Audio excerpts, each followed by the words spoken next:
नुकत्याच जाहीर झालेल्या अर्थसंकल्प 2026 मधून आपण एक शब्द वारंवार ऐकतोय, तो म्हणजे हाय स्पीड कॉरिडॉर।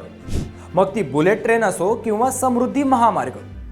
पण तुमच्या मनात कधी प्रश्न आलाय का, याला साधं रेल्वे ट्रॅक किंवा हायवे न म्हणता कॉरिडॉर का म्हणतात? याचा नेमका अर्थ काय आणि हे तंत्रज्ञान आपल्या महाराष्ट्रात इतक्या वेगानं का येतंय? नमस्कार, मी प्रथमेश। आजच्या व्हिडिओमध्ये आपण या हाय स्पीड कॉरिडॉर विषयाचा सोप्या भाषेत उलगडा करणार आहोत। साध्या भाषेत सांगायचं झालं तर हाय स्पीड कॉरिडॉर हा असा एक खास रस्ता किंवा रेल्वे मार्ग असतो जो फक्त आणि फक्त अति वेगवान वाहतुकीसाठी राखीव असतो। वेग इथे गाड्यांचा किंवा ट्रेनचा वेग सामान्य मार्गांपेक्षा दुप्पट किंवा तिप्पट असतो। उदाहरणार्थ 250 ते 350 किलोमीटर प्रति तास। विना अडथळा प्रवास, यात सिग्नल, क्रॉसिंग किंवा ट्रॅफिकचे अडथळे नसतात। ॲक्सेस कंट्रोल, तुम्ही कुठेही मध्येच या मार्गावर शिरू शकत नाही किंवा बाहेर पडू शकत नाही। यासाठी ठराविक एंट्री आणि एक्झिट पॉइंट्स असतात। हाय स्पीड प्रवासाची खरी क्रांती झाली ती जपानमध्ये। 1964 मध्ये जपानने जगातील पहिली हाय स्पीड रेल्वे शिंकानसेन म्हणजेच बुलेट ट्रेन सुरू केली। टोकियो ते ओसाका हा प्रवास या ट्रेनने बदलून टाकला। त्यानंतर फ्रान्सने TGV आणि चीनने या तंत्रज्ञानात मोठी झेप घेतली। आज चीनकडे सर्वात मोठं हाय स्पीड रेल्वे नेटवर्क आहे। युरोप आणि आशियातील प्रगत देशांनी हे सिद्ध केलंय की वेगवान कनेक्टिव्हिटीमुळे देशाची अर्थव्यवस्था बुलेटच्या वेगाने वाढते। आता तुमच्या मनात येईल की भारतामध्ये किंवा विशेषतः महाराष्ट्रामध्ये हे सगळं आत्ताच का? तर याची 3 प्रमुख कारणं आहेत। आर्थिक इंजिन, मुंबई ही देशाची आर्थिक राजधानी आहे आणि पुणे, नागपूर, नाशिक ही मोठी औद्योगिक शहरं आहेत। या शहरांना जोडल्यास व्यापाराला मोठी गती मिळेल।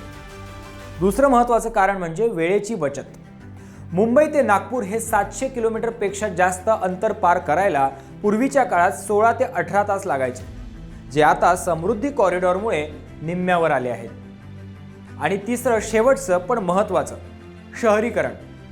वाढत्या लोकसंख्येमुळे साध्या रस्त्यांवर आणि रेल्वेवर प्रचंड ताण आहे। हाय स्पीड कॉरिडॉरमुळे सॅटेलाइट सिटीजचा विकास होतो आणि मुख्य शहरांवरील ताण कमी होतो। महाराष्ट्रात सध्या 2 मोठे प्रोजेक्ट्स चर्चेत आहेत। मुंबई अहमदाबाद बुलेट ट्रेन हा भारताचा पहिला हाय स्पीड रेल्वे कॉरिडॉर आहे। हिंदू हृदय सम्राट बाळासाहेब ठाकरे महाराष्ट्र समृद्धी महामार्ग हा एक हाय स्पीड रोड कॉरिडॉर आहे जो मुंबई आणि नागपूरला जोडतो। याशिवाय Pune Nashik semi high speed रेल्वेवरही काम सुरू आहे। मित्रांनो, कुठलंही काम म्हटलं की त्यात अडथळे येणारच, आव्हानं येणारच। तसंच या प्रकल्पांच्या बाबतीत। आता हे प्रकल्प ऐकायला जितके भारी वाटतात तितकेच ते पूर्ण करणं आव्हानात्मक आहे। यात प्रामुख्यानं 2 प्रकारचे अडथळे येऊ शकतात। प्रकल्प राबवतानाची आव्हाने म्हणजेच एक्झिक्युशन चॅलेंजेस, जसं की जमीन संपादन, प्रचंड खर्च आणि पर्यावरण। आता जमीन संपादन म्हणजेच लँड ॲक्विजिशन बद्दल बोलायचं झालं तर हजारो किलोमीटरचा सरळ मार्ग बनवण्यासाठी मोठ्या प्रमाणात शेतजमीन किंवा वनजमीन संपादित करावी लागते। यात शेतकरी आणि सरकार यांच्यातील वाद ही सर्वात मोठी अडचण असते। प्रचंड खर्च, हाय स्पीड रेल्वेसाठी 1 किलोमीटरचा ट्रॅक बनवायला साधारण 100 ते 200 कोटी रुपये खर्च येतो। आता इतका मोठा निधी उभा करणे आणि प्रकल्पाचा आर्थिक परतावा मिळवणे हे मोठं गणित असतं।